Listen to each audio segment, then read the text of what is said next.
Let me just make sure that it's on his video. Whoops, sorry. There you go. Okay, and the video's on? Yep, everything. Okay, hello, everybody. Welcome to the first lecture of the 2024 to 2025 season of the George Washington Corner Society for the History of Medicine. My name is Christy Slavogan, and I'm an assistant professor in the Department of Health Humanities and Bioethics at the University of Rochester. And this year I'm taking over the Corner Society from the wonderful McCall Roz. You all know her, historian of medicine, an MD, and I am absolutely honored to be at the helm this year while she's away on research leave. So just for a small bit of background, for those who don't know, Dr. George Washington Corner was the first professor of anatomy at the University of Rochester Medical School. And in 1934, he organized a medical history club to provide opportunities for students and faculties to attend lectures and enjoy lively discussions on all topics in the history of medicine. Today, the George Washington Corner Society for the History of Medicine, or more familiarly, the Corner Society, continues the tradition of bringing stimulating speakers to Rochester physicians, students, researchers, and community members. This year, this autumn and in the spring, we'll be welcoming 6 accomplished speakers to the Corner Society and to the Rochester Academy of Medicine, with topics ranging from early medical photography to math in Chinese medicine. These talks will take place all on Wednesday evenings, so hi, come on in. Same place, same time. And the dates, titles, and speakers for these events have already been circulated widely, and each lecture will be publicized as it approaches via email and on the Rochester Academy of Medicine website. So if you'd like more information about upcoming talks, we have some flyers out there, or if you'd like to be added to the Corner Society mailing list, please just let me know. And then I'm going to abuse my power up here and plug our next event because that is my job. Sorry, Alex. So just quickly, I'm going to plug our next event on October 23rd. Dr. Nick John Ramos from Drexel University will be giving a talk titled A Tale of Two Clinics, Bringing the History of Anti-Poverty Clinics into the History of Community Mental Health Clinics, in which he'll be analyzing 2 clinics that were built as a response to the 1965 Watts uprising in Los Angeles. And I'll be looking at their histories through the lenses of Black power, Black capitalism, and the logics of categorizing poverty. So that's next month. So put that on your calendar now for Wednesday, October 23rd. We are very grateful that these events can continue to take place thanks to the generous support of the Humanities Center at the University of Rochester and the support of the Department of the Health Humanities and Bioethics at University of Rochester Medical Center. I also must thank those of you and the other dues-paying members of the Corner Society. If you're interested in becoming one of our members and supporting our work here, please do let me know. With dues, we're able to keep this long tradition going. I would also like to personally shout out and thank Larry Guttmacher and Bob Riley for their ongoing support of the Corner Society and the wonderful Sue Layton here at Rochester Academy of Medicine for her facilitation. Okay, and now finally, I will introduce our speaker tonight.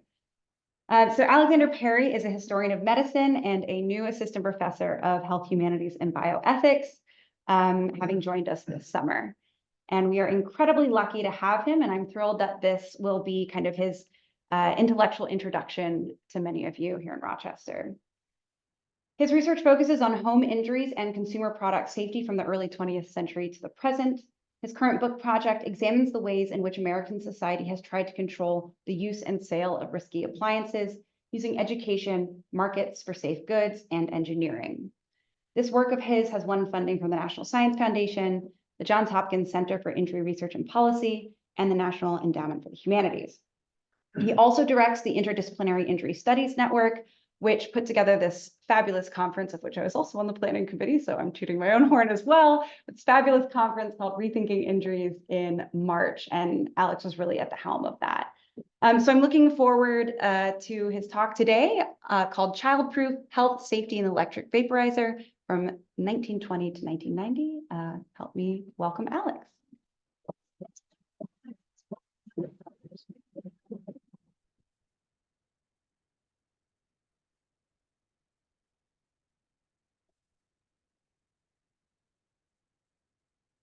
give myself a timer, run long or run short. Thank you, Christy, and thank you all for coming tonight. I'm really excited for this opportunity to discuss the history of childproofing and electric vaporizers, which stitches together my current book project on the history of home injuries and some of my newer work on child protection. Before I begin, I'd like to thank the George Washington Corner Society for the History of Medicine, the Rochester Academy of Medicine, and the Department of Health Humanities and Bioethics for inviting me to speak here today. I'd also like to thank Jason Chernesky, Janet Golden, Felix Reitman, and the New Perspectives in the History of Child Health workshop this past summer for their invaluable feedback on an early version of this research. So as I often do, I'd like to start this talk with a story about a home injury. On November 20th, 1960, Donald and Beverly Ann McCormick of White Bear Lake, Minnesota, put their 3-year-old daughter Andrea to bed next to a Hankscraft electric vaporizer. Both pictured on the slide, and after the talk, folks are welcome to take a look at the same model presented here. Andrea had been dealing with a nasty cold for several days, and her mother set the device up on a kitchen stool to relieve her cough and congestion.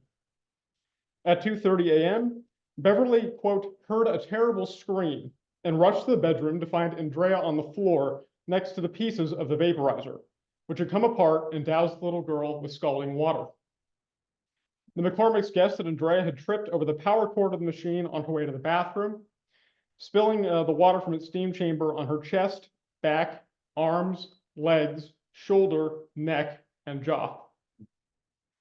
When Andrea arrived at the emergency room, her doctors recorded severe burns covering 30% of her body.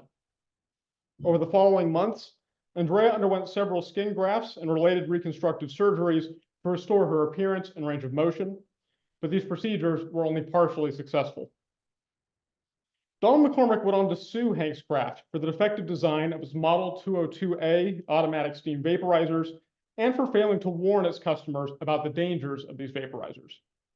McCormick v. Hankscraft in 1967 reached the Minnesota Supreme Court and ended with a landmark ruling expanding the right of consumers to seek legal redress for injuries involving unreasonably risky goods. This decision authorized the citizens of Minnesota to win product injury lawsuits without having to prove negligence on the part of the manufacturer. The McCormick case and the 15,000 other accidents per year resulting from hot water vaporizers became focal points of the mid-20th century child protection movement and the consolidation of government authority over consumer devices. This talk examines the rise and fall of electric vaporizers to make 3 arguments. First, efforts to childproof US homes have long been bound up with markets for safety products, including baby gates, non-toxic toys, and vaporizers. From the interwar decades to the 1970s, corporations, magazines for parents and homemakers, and medical practitioners routinely prescribed the steam from automatic vaporizers for common respiratory ailments, including coughs, croup, whooping cough, bronchitis, colds, and asthma. This slide shows one of these ads that we'll revisit later, titled "Croup Can Break Your Heart" for the DeVilbiss Vaporizer Company. These sales pitches were extraordinarily profitable. At the end of the 1960s, Hankscraft alone was making $11 million per year, and that's not accounting for inflation. This talk extends previous literature on the advertising of consumable goods as healthy, hygienic, and wholesome to the mission of appliance manufacturers to sell modern consumer devices as safe. This process was especially tricky for electric vaporizers and other goods that were intended for child users. Whereas childproofing usually relies on physically isolating children from risky products, untrained, clumsy, and sometimes inattentive kids had to be able to interact with hot water vaporizers without being hurt. Risky models, conversely, could burn, trip, or shock their users, as well as cause explosions and house fires. This reliance on informed consumption was widely accepted. As one pediatrician writing about burns for the Journal of the American Medical Association remarked, quote, "The public can and should be taught to buy safety for their children." Second, the history of electric vaporizers draws attention to the risks of domestic space and the technological trade-offs of home appliances. 2 decades ago, historian of technology Rachel Maines explained how the use of asbestos simultaneously lowered the rate of deadly building fires and multiplied the long-term incidence of lung diseases, including mesothelioma and asbestosis. Other investigators have examined the unintended side effects of lead paint, patent remedies, cosmetics, prepackaged foods and drinks, BPA, chemical detergents, and drugs like thalidomide, just to name a few. This presentation shifts our focus from toxicity to the mechanical hazards and charts how the calculus of experts and lay people regarding the medical costs and benefits of steam vaporizers changed over time. Until the 1950s, fast and automatic relief from respiratory illnesses was seen as worth the low risk of injury from these devices. Over the next 30 years, however, this consensus broke down as doctors raised new doubts about the efficacy of inhalation therapy and as consumer advocates exposed the shortcomings of supposedly child-proof equipment.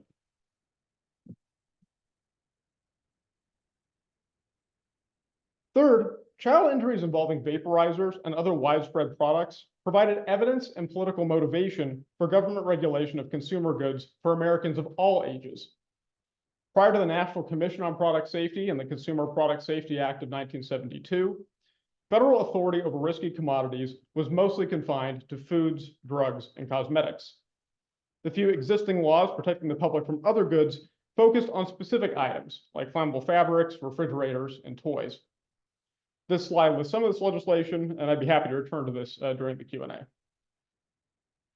Whereas these efforts to keep children safe from physical and chemical dangers had a fairly narrow scope, the post-war consumer movement used child protection as a wedge to improve product safety across the board.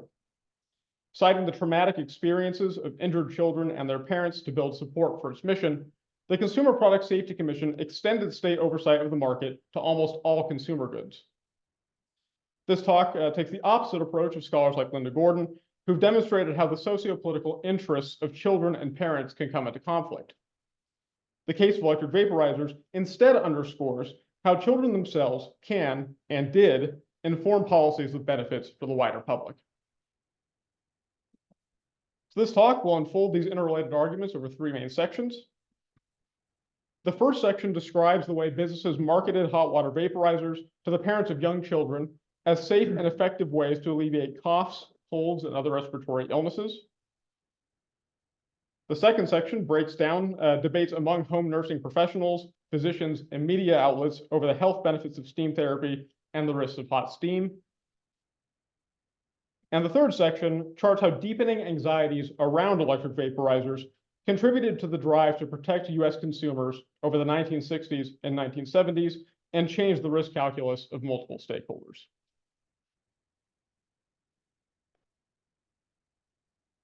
Automatic electric vaporizers first appeared on the market during the 1920s as safe and efficient alternatives to traditional steam therapy, where patients would typically breathe the vapor from the base of hot water. Some families administered the same treatment using croup kettles, which typically came with either an alcohol lamp or a canister of solid fuel. During the winter of 1929 to 1930, the Sterno Company ran 2 advertisements with good housekeeping for its line of non-electric vaporizers. The first ad, pictured here, drew on the motif of the sentimental family and pictured a girl behind a puff of steam declaring, "Oh, mother, I feel better already." Compared with this competition, Sterno steam kettles were not only easy to use, but perfectly safe. Quote, "It's fine for children, so safe and gentle, no complicated parts, no glass to crack or break, no gas, electricity, or dangerous liquid fuel." A second ad reinforced this message with a testimonial from an unnamed doctor from Pennsylvania. Quote, "I have never used a vaporizer that compares with it for simplicity and results. I recommend it to all my patients." Despite the differences between their goods and solid fuel models, manufacturers of electric steam vaporizers followed the same basic sales strategy. Businesses like Hankscraft marketed their equipment as state-of-the-art mechanisms to deliver gentle, soothing, healthful, and antiseptic vapor to irritated body parts. Ads for this technology often centered on sick children and combined evidence from engineering and medicine to prove its effectiveness. Corporations cited their past experience and the authority of outside experts to convince prospective buyers of the merits of their appliances. Max Katzman of the Kaz Manufacturing Company, for example, constructed his first electric vaporizer after his son narrowly escaped a house fire resulting from a croup kettle with an alcohol lamp. Based on this close call and decades of methodical testing, Kaz designed increasingly foolproof devices over the 20th century. Model number 95, a variation of which is pictured here, had an automatic switch to shut off the vaporizer if its steam tank either overheated or ran out of water, and an interlock to keep users from opening the lid with the power on. The squat profile of the vaporizer and its tight-fitting iron stand, try to say that quickly is not a good thing, made the appliance harder to tip over. Reputable manufacturers also tried to secure scientific approval for their brands for medical practitioners and private product testing laboratories. As one 1954 advertisement for Kaz tellingly asserted, quote, "Doctors agree that the ideal method of carrying medicated moisture to these cold, congested areas of the head and chest is an electric vaporizer. And the ideal electric vaporizer is the completely safe Kaz." We can also note here this sort of scientized diagram of the steam entering someone's sinuses, throat, and then down to the lungs. Kaz simultaneously underlined certifications from the Good Housekeeping Institute, Parents Magazine, and Underwriters Laboratories, all of which assess the safety and performance of domestic technology. These institutions awarded their seals of approval to goods able to pass a series of component and use tests, helping shoppers choose what to buy and boosting the demand for approved items. We can also see this is taken from another part of the same ad on the left, examples of how these seals were advertised or incorporated into advertising. Due to an absence of government regulation concerning consumer products, these voluntary standards, i.e. those from places like Underwriters Laboratories, became crucial mechanisms for the vaporizer industry to police itself with the cooperation of informed consumers. Advertisements for electric vaporizers fit comfortably alongside articles, stories, and paid content of magazines written for parents and homemakers and tapped into the emerging science of product safety.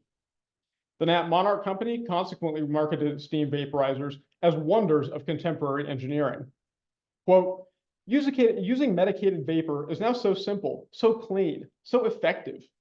Simply fill the KM vaporizer with water, put cotton saturated with medicant into the cup and top, turn on the current, and then breathe in the penetrating, uniform, healing vapor." The editors of Good Housekeeping and Parents placed these reassuring sales pitches next to advice columns on housework and childcare, and promotions for related items ranging from stoves to baby formula. Companies who signed advertising contracts with these magazines to sell products for children were especially attentive to safety. At the end of World War II, the Electric Steam Radiator Corporation summarized how its vaporizer eliminated jets of scalding steam, and this is just a highlight of that here, and instead treated respiratory illnesses with clouds of safe vapor. The firm was among the first to add the UL label to its print advertisements, packaging, and housings, and to use the image of warm air wafting from a vaporizer to a child tucked in bed. These strategies have become staples of the market for electric vaporizers for over 30 years.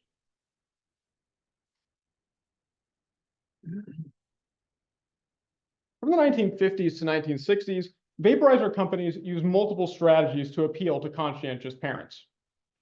The DeVilbiss Company relied heavily on fear and marketed its products as essential equipment for medical emergencies.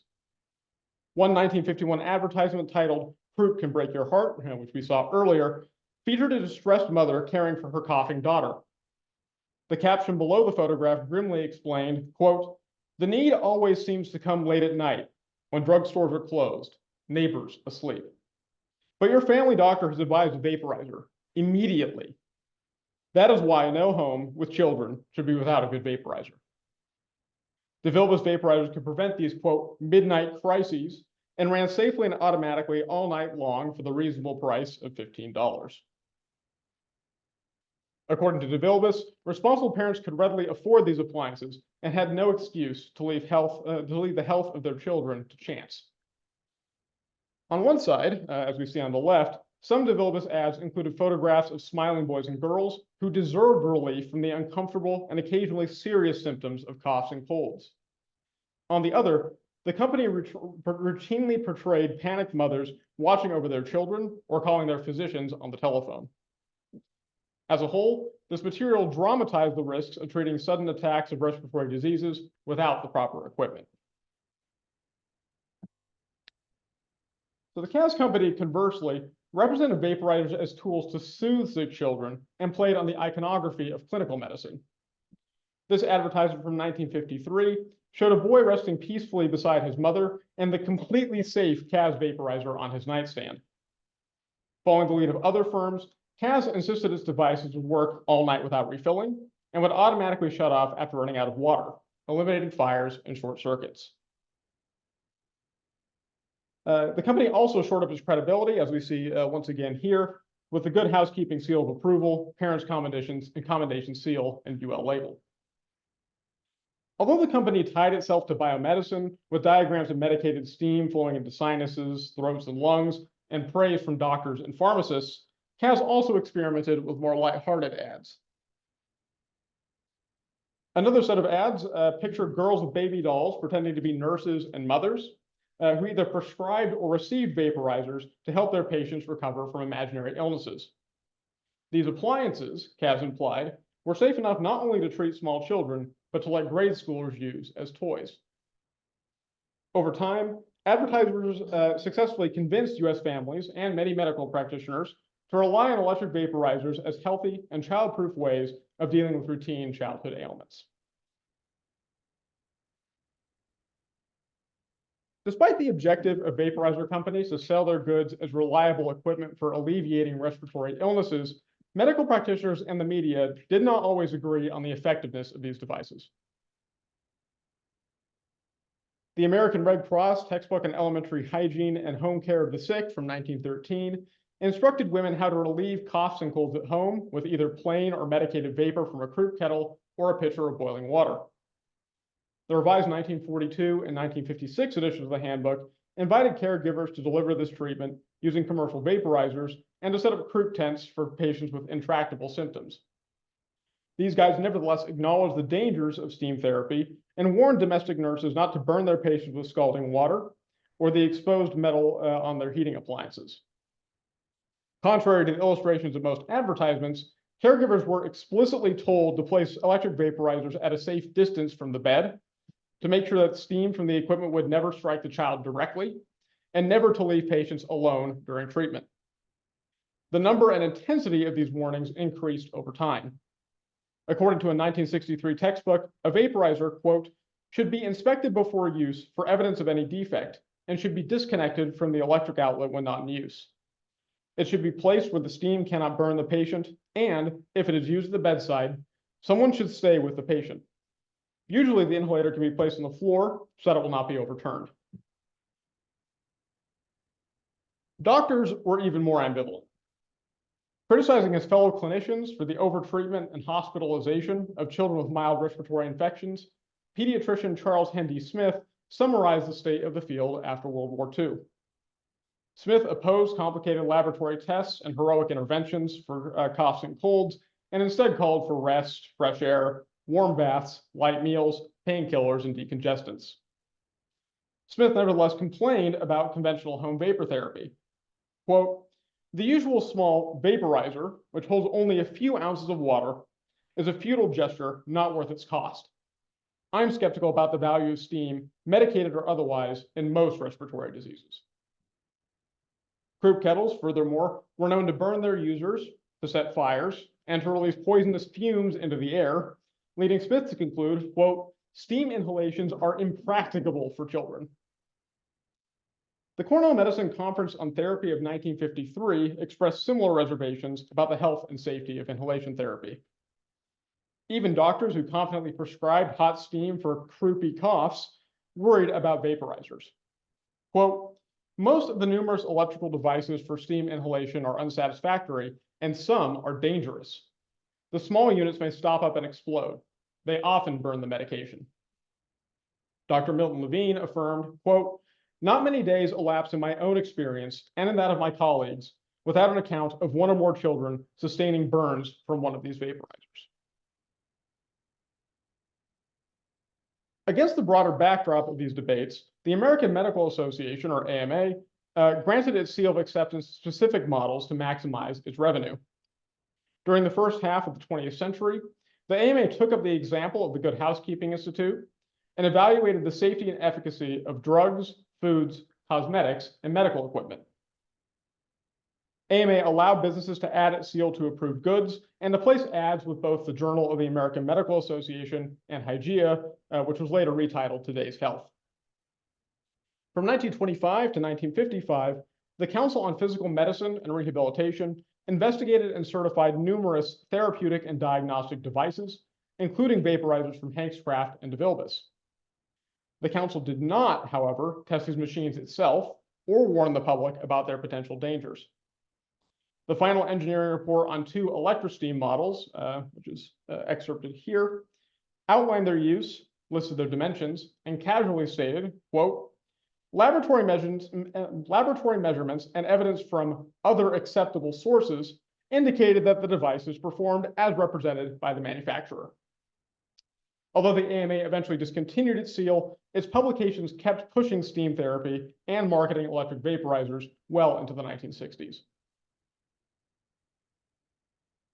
At the same time, magazines for parents and homemakers printed dozens of medical advice columns promoting electric vaporizers without spelling out their possible risks for children. One 1953 editorial from pediatrician and mother of 8, Ruth K. Russell, discussed the miraculous effect of hot steam on croup and portrayed these devices as an easy way to ease labored breathing. Good Housekeeping and parents correspondingly advised their readers to buy hot water vaporizers for their home medicine chests, but said almost nothing about their proper use and upkeep.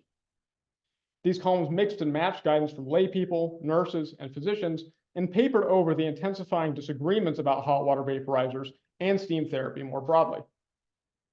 Stories on the advantages of electric vaporizers routinely appeared alongside ads for particular brands and contended that this equipment could comfort sick children and offer peace of mind to their caregivers.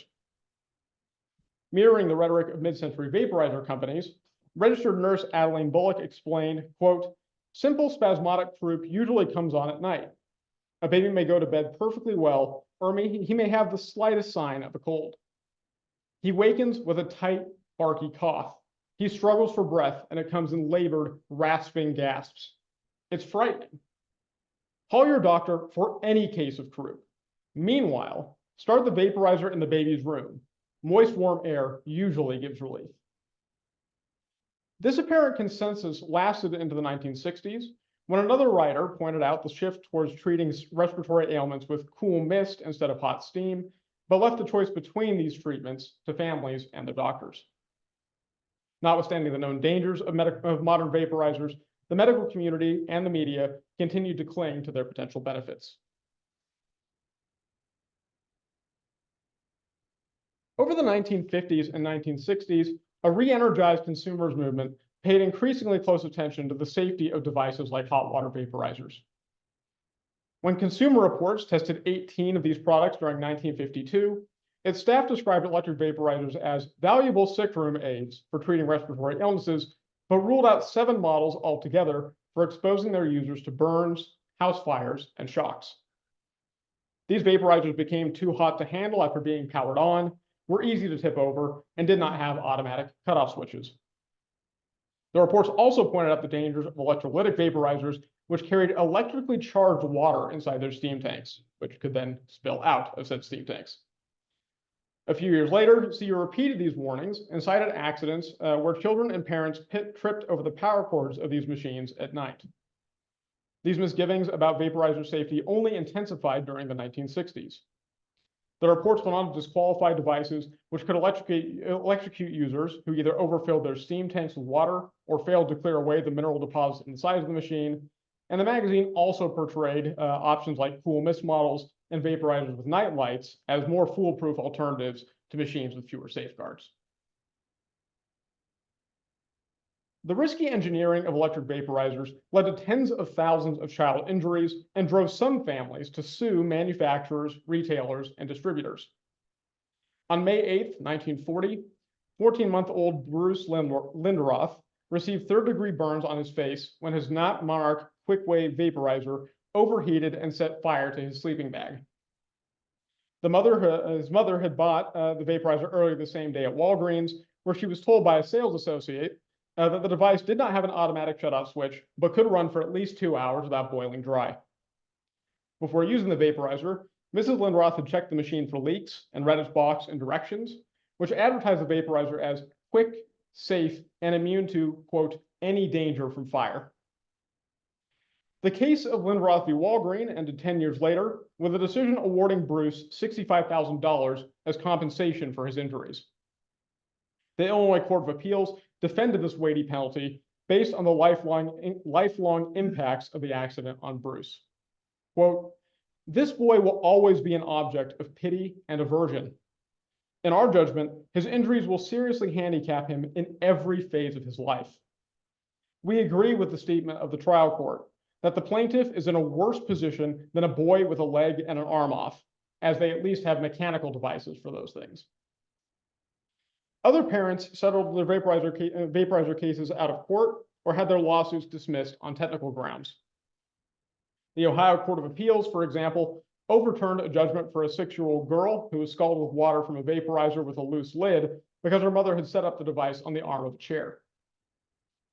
Tort law did not always remove dangerous technologies from the market or provide appropriate redress for injured Americans. Unfavorable accounts of accidents involving domestic appliances from consumer advocates, medical practitioners, lawyers, and the public pushed the U.S. government to intervene into product safety. On March 12, 1962, President John F. Kennedy delivered a call to action known as the Consumer Bill of Rights, which criticized the country for failing to properly account for consumer interests.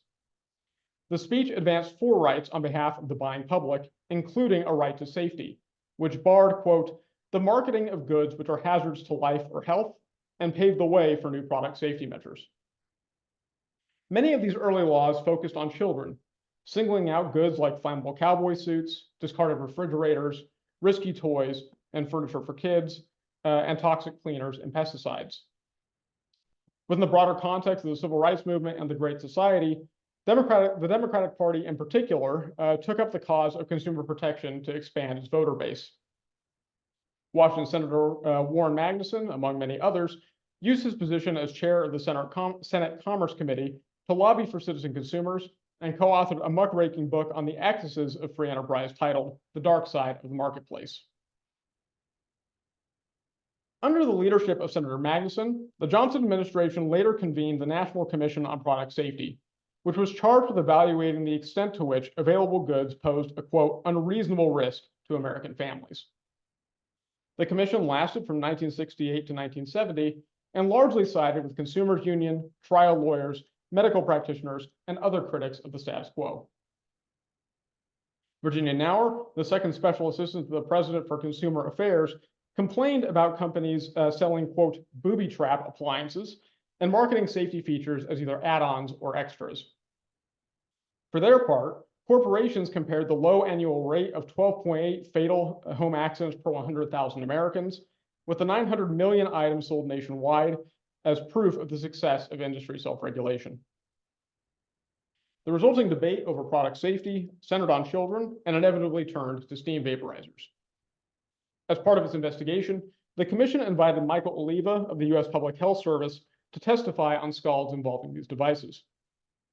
Most of these accidents resulted from children either unintentionally knocking over a vaporizer or tripping over its power cord and dousing themselves with water as hot as 142 degrees Fahrenheit.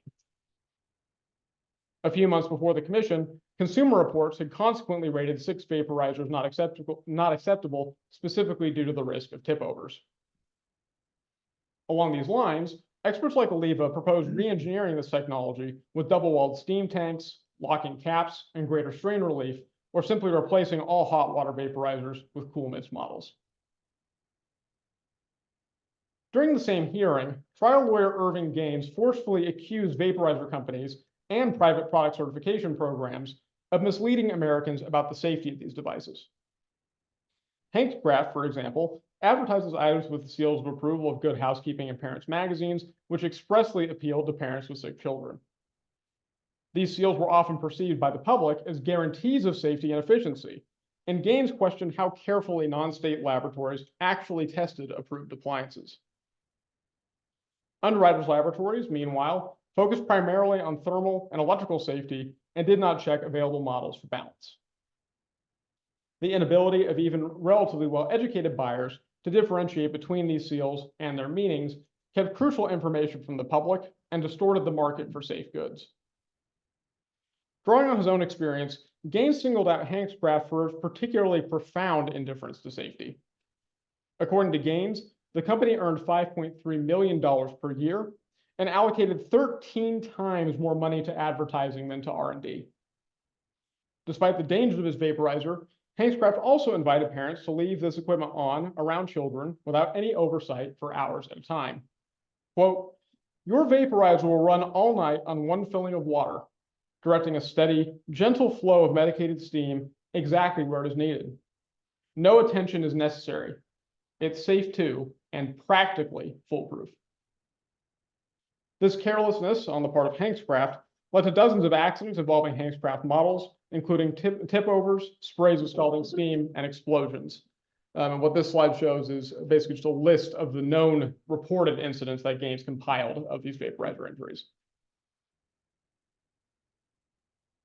Due partly to the adverse publicity from the commission, Underwriters Laboratories quickly revised its existing standards for electric vaporizers.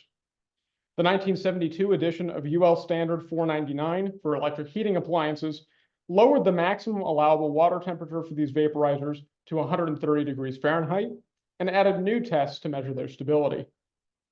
UL made parallel changes to multiple other standards as part of its broader effort to retain control over appliance safety. The resulting outpour of assurances from industry leaders about non-state regulation came too late to hold off government intervention, and the final report of the NCPS set the stage for the Consumer Product Safety Act of 1972. On paper, this law granted the new Consumer Product Safety Commission, or CPSC, sweeping powers over the market.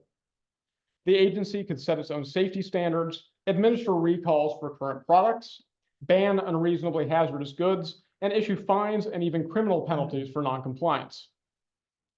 Businesses worried about their customers turning against commercial vaporizers and the prospect of federal enforcement proactively adjusted to this landscape with new models and advertising strategies. A 1967 advertisement from DeVilbiss opened with the hook, "Vaporizer, get the safe one," and announced, "Foresighted parents will prefer the new remarkable DeVilbiss Safety Sentinel Vaporizer. The Safety Sentinel produces warm steam to help your child breathe easier all through the night, yet the water in the reservoir stays at a safe, low temperature." For its part, Hankscraft aggressively entered the market for cool mist devices and went on to design hot water vaporizers with glow-in-the-dark bases, improved shutoff switches, and safety interlocks. Mass magazines likewise started to shift from extolling the benefits of hot steam to warning families about injuries involving electric vaporizers. The November 1970 issue of Good Housekeeping reiterated the findings of the NCPS and provided advice for homemakers to buy, to use, and to tend to these devices without putting their families at risk. And that article is pictured here.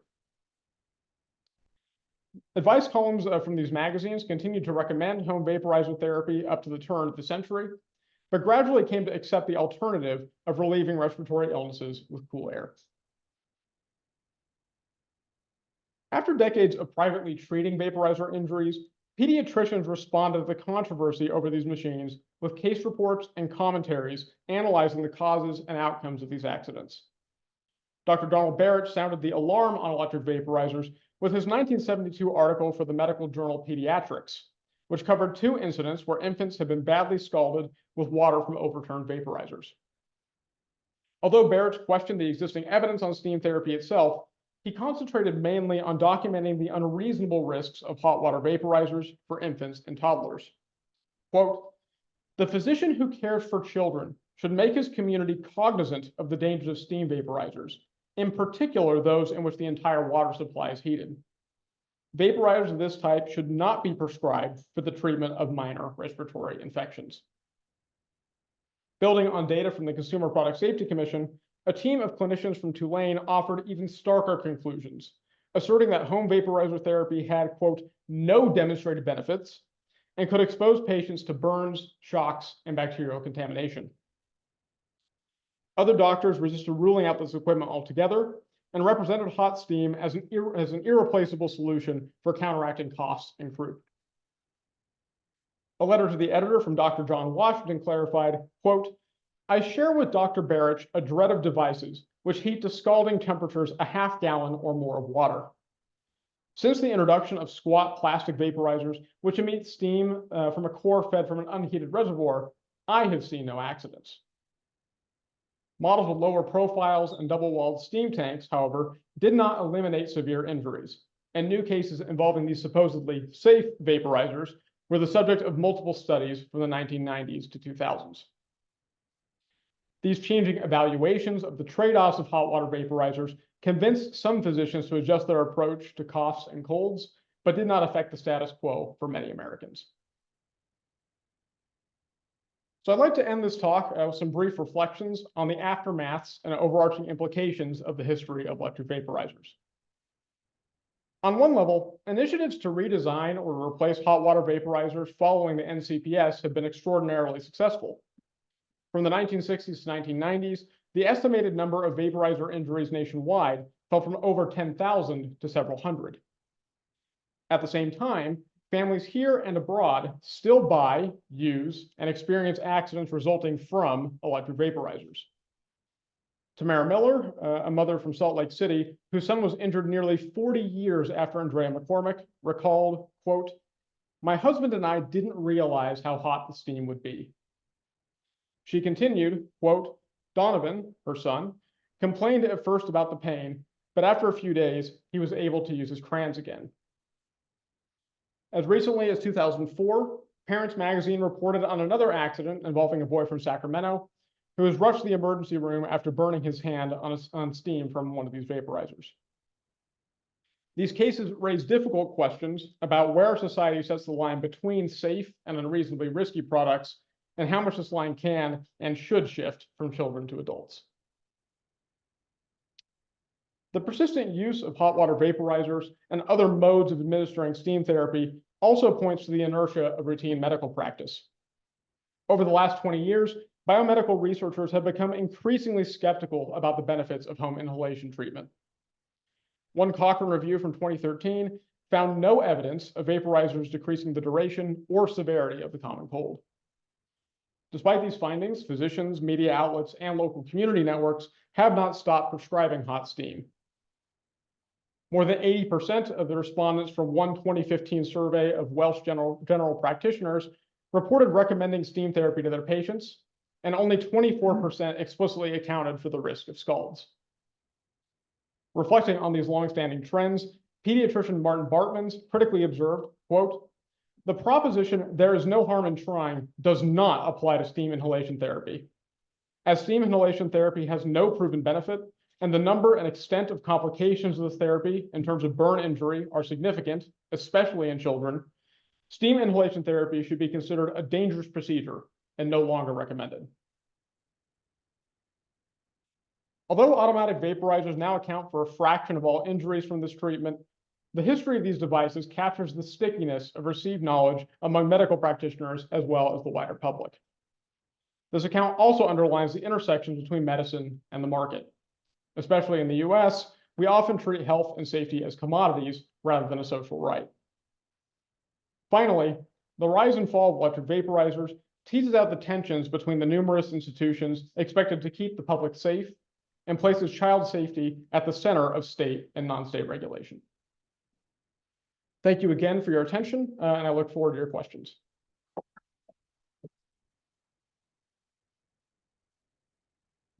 Okay, thank you so much, Alex. That was really great. You managed to really beautifully show the interlocking wider effects of these objects, and I love those advertisements.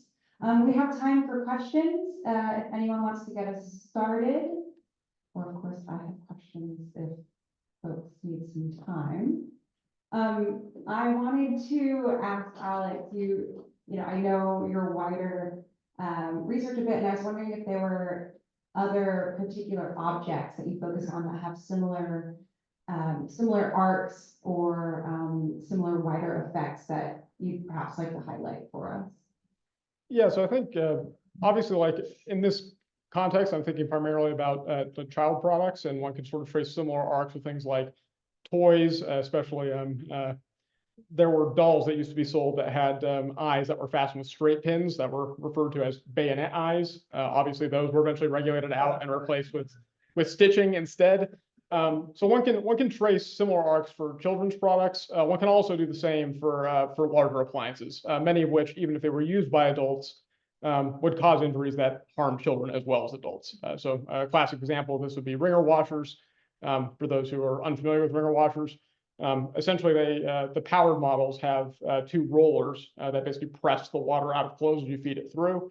And powered models typically would catch either people doing the laundry or children who were playing around them and would basically crush people's arms. Things like these injuries, as they became more, as they received more public attention from groups like Consumers Union or from medical practitioners over the course of especially the 60s and 70s, are really what drives this post-storage regulation. Child safety is one particular locus, and it's probably the most powerful one. But things like wringer washers or unvented gas heaters appear all over the place in the regulatory record. This is for the folks on Zoom. Hi, you have two themes that overlap. One is the safety of the appliances and the other is the efficacy of the therapy. Just focusing on the efficacy of the therapy, was there any application of controlled clinical trials of changing standards of demonstration of therapies, and how did that play into the story? That's a great question. The answer is that for a long time, people keep saying we don't have any controlled clinical trials, and then no one performs them. You don't really get systematic testing of, especially sort of like more like home inhalation style therapy stuff until I think basically the 80s is some of the earliest stuff I've seen. And the Cochrane review, as I indicated, comes much, much later. Both because of the history of Cochrane reviews, but also because there just isn't a ton of literature to even draw on. And as people are doing these various clinical studies, from the 80s onward, there are also a lot of contradictory results. Some people say this maybe does actually have an effect on a cold or a cough in and of itself. Maybe it's just useful for symptom relief, like it makes people feel more comfortable, even if it has no sort of immediate therapeutic value in terms of resolving the disease. And some people are saying this doesn't do anything. And really all we're doing is introducing new risks by bringing these vaporizers into homes. I'm not as familiar with the context in inhalation therapy in actual, like in a clinic or in a hospital space. But at least for the home therapies, that's definitely the general trend.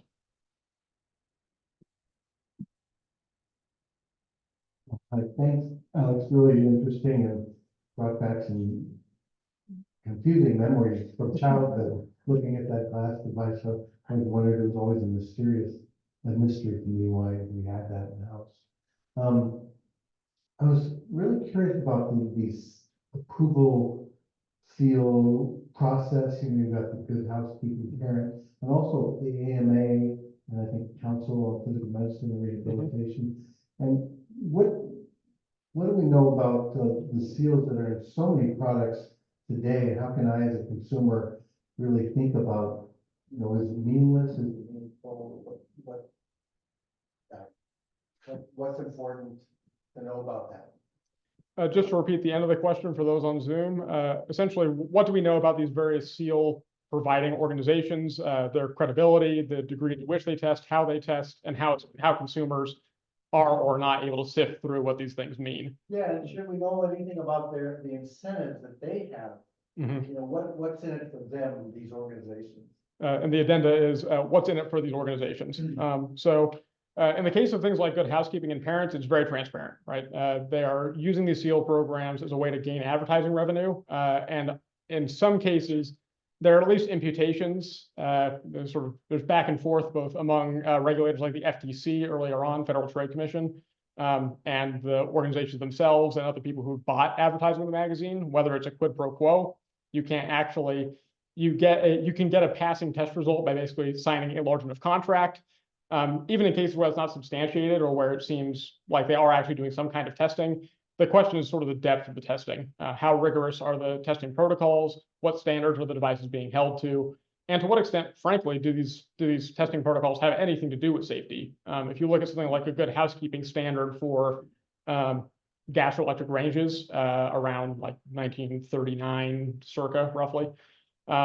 These things have safety requirements built into them, but they're not sort of the primary focus. It's mostly about how well will these devices cook different kinds of products. So in some cases, safety and efficiency get aligned. In other cases, they get sort of split. In terms of the question of sort of how consumers understand or don't these seals, at least at the time of the National Commission on Product Safety, so end of the 60s, early 70s, all the evidence basically points to consumers having really no idea how to differentiate between these things. When informal and more formal surveys are done, a lot of people can't really recognize most of the seals at all. So even though Underwriters Laboratories, for example, still certifies a ton of electronic equipment and just generally any kind of like mechanical device, even today, people don't really even know what Underwriters Laboratories is, let alone that it does this sort of voluntary standards making stuff and that's tied to the CPSC's work. That architecture is kind of missing for people. But by in the 60s and 70s, people don't even recognize the label at all. The labels they do recognize tend to be the ones that are more heavily commercialized. So Parents Magazine or Good Housekeeping seal. Right, there we go. Maybe, I'm gonna pass it over to you in a moment.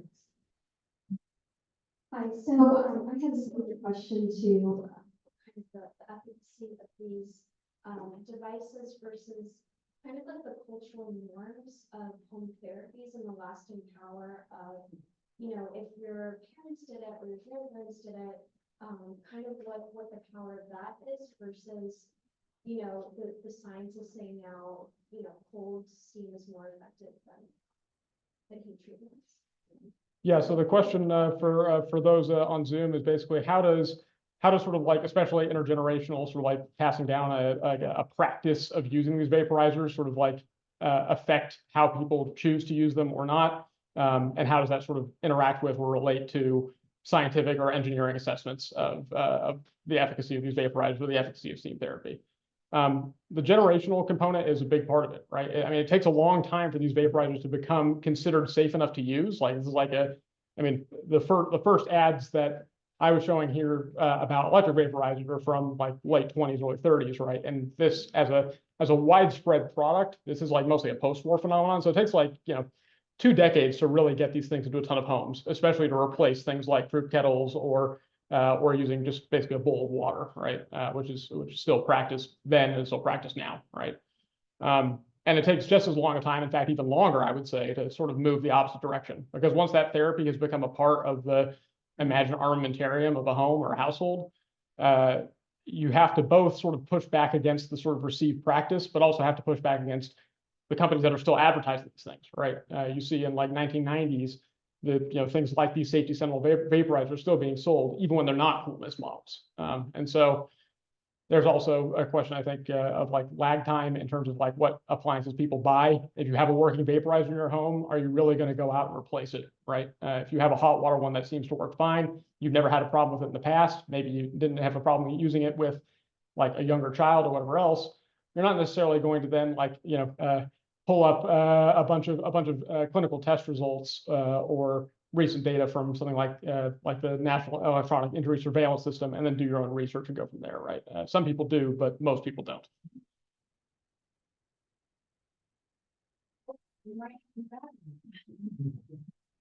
Let's see. Sure. You mentioned the one lawsuit against like Walgreens, Mhm. and I was wondering if any of those lawsuits or any of the safety reports like impacted like drugstores determining to like carry these products or which like brand they would carry. So I haven't seen evidence of the lawsuits having a huge effect on retailers. Part of the reason for that is, one thing I didn't want to get into the weeds of just because it's too much for the talk, is up until basically like the 70s, there are a lot of legal precedents that make it very, very hard for consumers to sue for risky product. One of those rules is called the privity rule, which basically states that unless you are the direct provider of the product, like to a consumer, that you can't basically like, you can't file suit against someone who like manufactured, right? So this mostly protects distributors and manufacturers at the time. This gets overturned later on by strict liability becoming sort of the norm in the US. But that takes a long time. And even if people are able to sue something like Walgreens or whatever else, you end up with a couple of other related problems. One, most people just don't sue. There was a study done around the National Commission on Product Safety that indicated that I think it was something like 5% of injured consumers even talk to a lawyer. That's not even the same as filing a suit, right? It's even believing that you might have a case. That was like 5%, right? But then even if you do sue, if you sue a small pharmacy, for example, you're not really able to get a huge amount of damages. And there's also this consistent problem of essentially contributory negligence. So because anything that a user could have done that could have precipitated the accident is considered to be basically like an excuse or a justification for the retailer as well as the distributor and the manufacturer.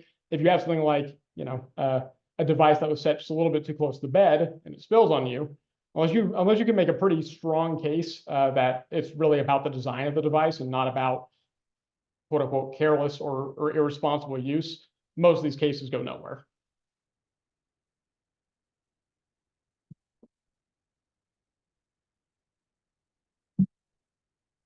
Hi, so, this talk focused on,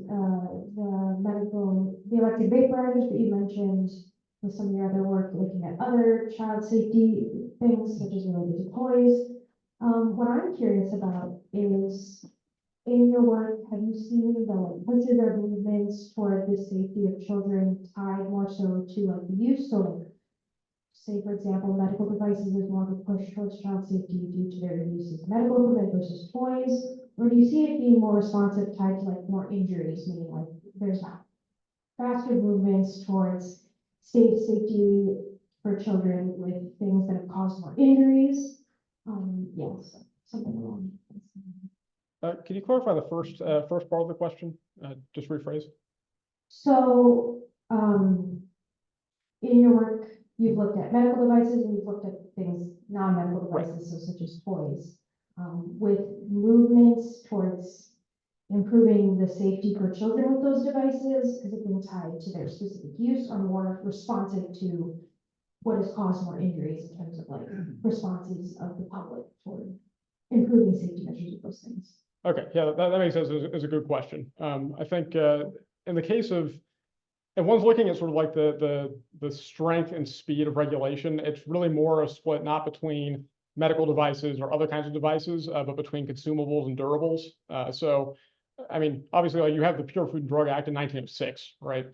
Things that cause large sort of epidemic-looking sets of health problems like contaminated food or cosmetics that have chemicals that harm people in some way get regulated fairly quickly. For durables, I think part of the reason why it takes a lot longer for all appliances essentially is that the injuries are much more localized, much more spread out over time. Even if everyone is using a wringer washer, a very dangerous wringer washer, right? Those injuries are going to be, one, infrequent to begin with, and two, they're going to come in dribs and drabs over a very, very long period. So you don't really get this coming together of all of these things, like to look at a particular product or look at a particular brand in the same way that you can for like, I don't know, like if like when Chipotle had its E. coli outbreaks, right? People are sort of able to immediately identify the product, the brand. There's a cluster of cases, and people respond sort of more directly. I think another part of it is just that a lot of the way that people are thinking about food gets tied up in infectious disease control. And because injury prevention as a thing within the field of public health and in medicine is a bit of a later, like there's a stronger push post-war basically than there ever was before. I think that analogy also creates more momentum in that space than it does for appliances.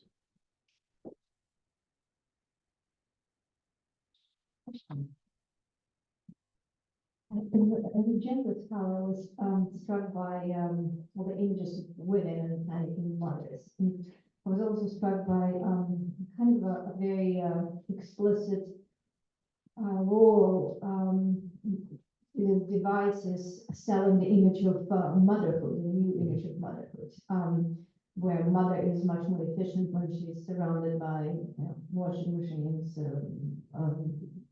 dishwashers, but also devices like this. So can you comment on that? Do you think that there's a kind of a new image of a modern mother that these devices are trying to shape and sell, and was it sell a lot of these devices as well?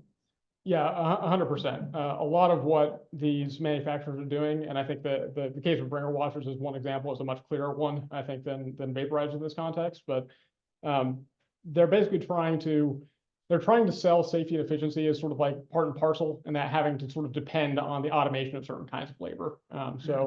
One example of washing machines would be there are a bunch of ads that come out like around the like late 40s, early 50s. About how an automatic washing machine will allow you to take fewer trips up and down the stairs, which is both a question of saving labor and saving sort of time and energy, but is also framed in many cases having to do with the risk of injury, walking up and down the stairs to your basement, which may not have great light, et cetera, et cetera. Another good example would be in the case of cooking appliances. There's one of my absolute favorite ads that is also one of the most horrifying ones I've ever seen. Is for a Sears Kenmore range from a Sears catalog.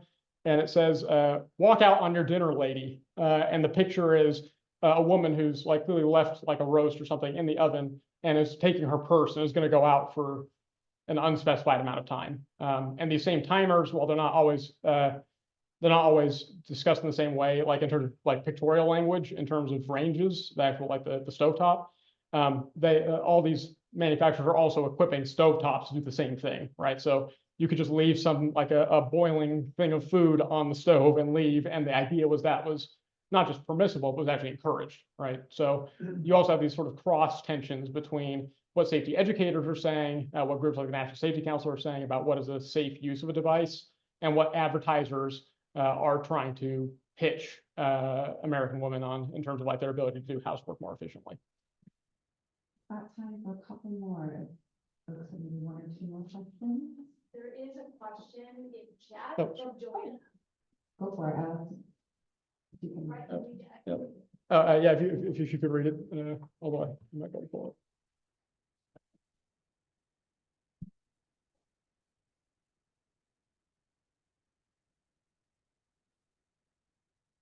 So this is from Joanna Paxton Federico. I'm curious about the role of medication and how people use and perceive the efficacy of these devices. First, what were the medications that people were using in the early vaporizers? Second, I'm not exactly sure when inhalers and home nebulizers became widely available, but did the proliferation of these therapies affect the market for vaporizers? Well, one, glad to see you could make it, Joanna. In terms of first question first about kinds of medication. So there are also a lot of sort of like cross advertising going on between companies like Big VapoRub, Bengay, other places that are selling aerosolizable medication. So part of what's going on there is like these companies are both selling like you can put this medication in a vaporizer and making that very explicit.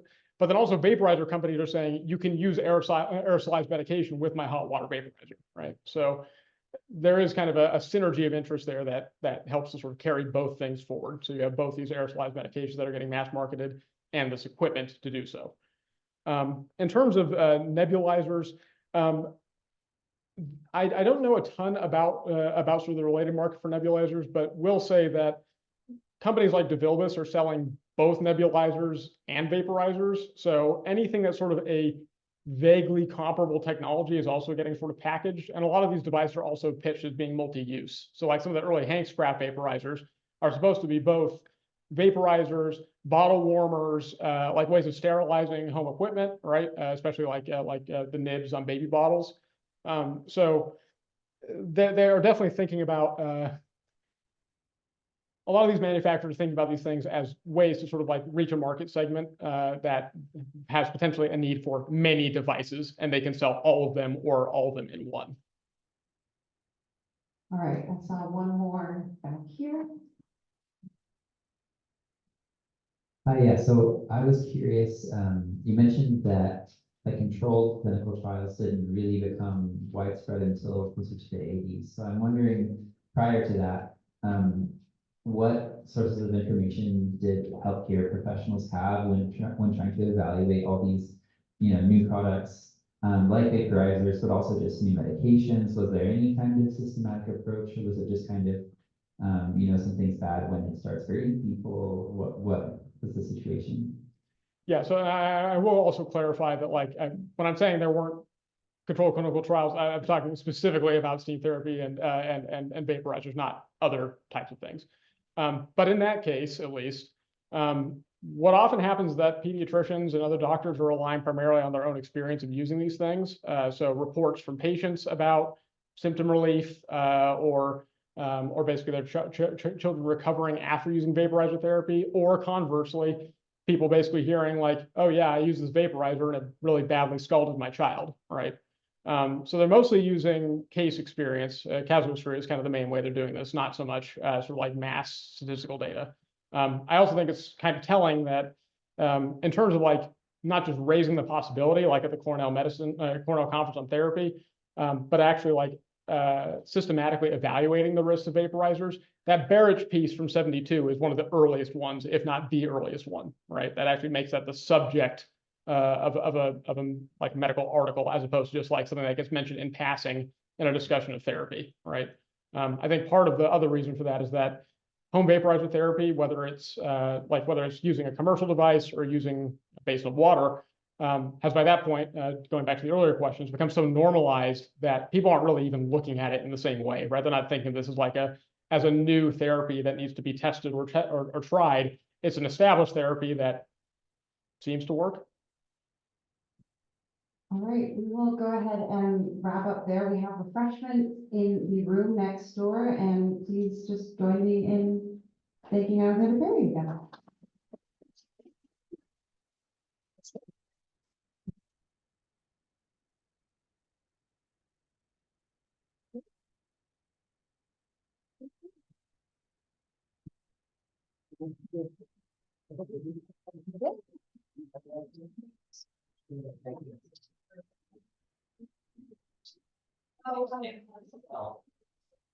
It's